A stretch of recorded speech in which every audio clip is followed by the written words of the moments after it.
that brings us to a question from Assembly Member Whittle, which is a mayor for all Londoners.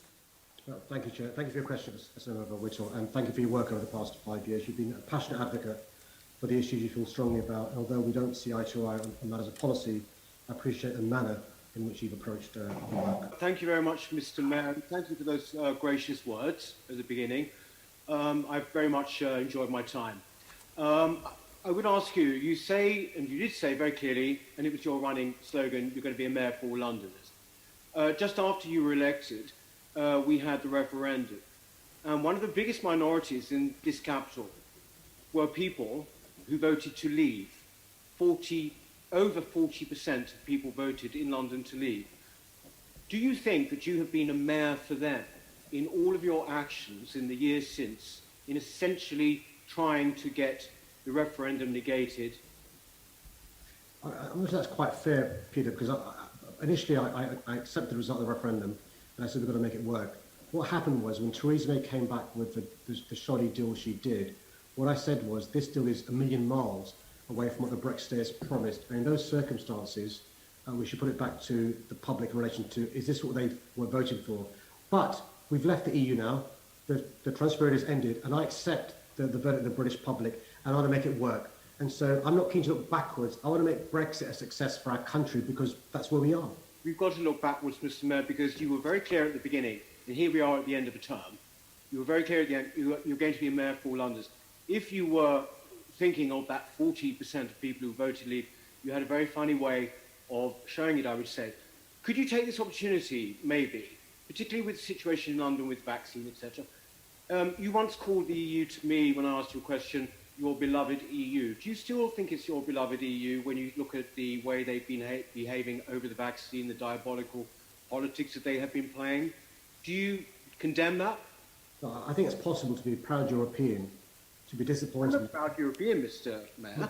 It's not the question of that. Can you allow Mr. Mayor to answer the question, please? It's okay. It's my fault. Sorry, I didn't give you a chance. So I think it's possible to be a proud European, to be disappointed to be left the European Union, and to think the EU got it completely wrong in their behaviour in relation to the vaccines. Not least yesterday, the threats being made by the EU President, I think, are wrong.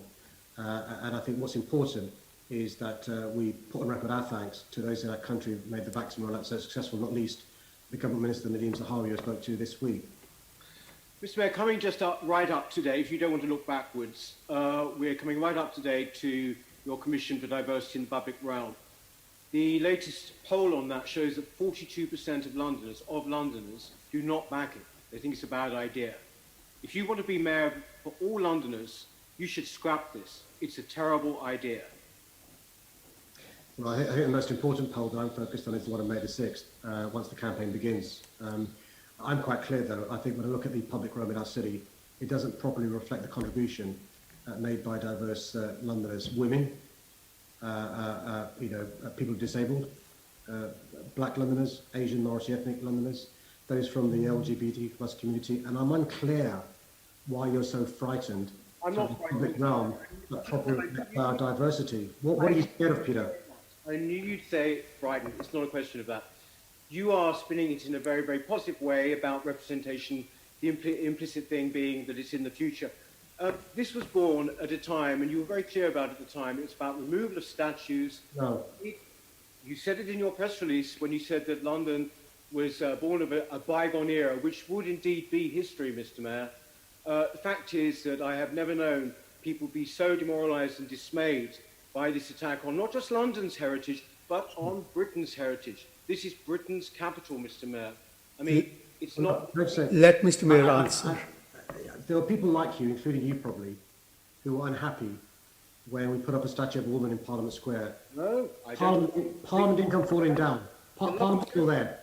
And it didn't mean that somehow, Winston Churchill or others were in some way belittled by having a statue of a woman there. Not at all. Similarly, Peter, I don't think anybody else will feel frightened by street names, by murals, by buildings, even, dare I say, statues. I'm not frightened. Diversity.